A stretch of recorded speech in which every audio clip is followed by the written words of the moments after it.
Namrata presented wealth of evidence about prevention, but believe me, despite whatever anybody does, people still have endophthalmitis.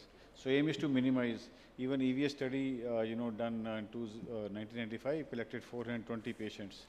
So a lot of things have been emphasized, but I think level 1 evidence is primarily for betadine, draping of lashes, and good wound construction. Because there is no substitute for these things. Intracameral antibiotics cannot take care unless until these things are done. So that's an additional prophylaxis. And Namrata has presented wealth of evidence, even though 6 and, how many patients in other group were? 6 and 16. If not, then prompt treatment is the answer. And prompt treatment, I am very happy to be part of this, exercise where our Professor TPD has, educated everybody here that, the ceftazidime, which we have been propagating for decades now, has lost its sensitivity for gram-negative and instead should be substituted with colistin or imipenem. And I would take his help to revise the guidelines of whatever we have done in the past. So, but other part which was there that what TPD had covered in the beginning, about diagnosis part, this chart we had devised long time back, where this may help you to distinguish between TAS and infection if in the gray zone areas. Most of the times, a clinician, you can differentiate between TAS and infection, but if not, you see there are certain points like lid edema and chemosis usually do not occur in TAS at all. Then corneal edema is limbus to limbus always in TAS because it's a toxic endothelial reaction.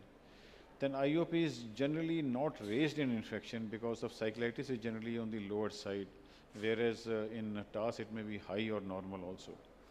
And culture, a lot of things have been spoken about culture. And I will just finish off by saying that whensoever in doubt, whenever patient complains of unusual pain or decreased vision after initial gain, and lid edema chemosis, haze, hypopyon, if in doubt, I pay a lot of attention to the color of vitreous opacities which you see. If you see yellowish color there, then think always of infection.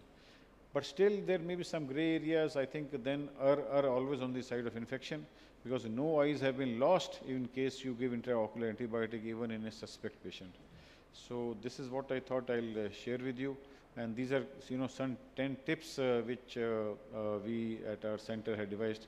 Always suspect whenever there is unusual reaction. Very important is talk to patients and relatives. And promptness is the answer, whether you give intraocular antibiotic or vitrectomy. Very fast you have to act, otherwise you may lose the eye. And pay a lot of attention to culture sensitivity, what Dr. Joseph had said about emerging, ways to do it. Then don't hesitate to refer to higher center. And very important thing, not stressed, is document. You see, even if the eye may go into phthisis bulbi in your hand, but if you have documented that you have given antibiotics or referred to higher center, you still cannot be penalized in court of law. So this is what, sir, I wanted to share. Thank you, Lalit.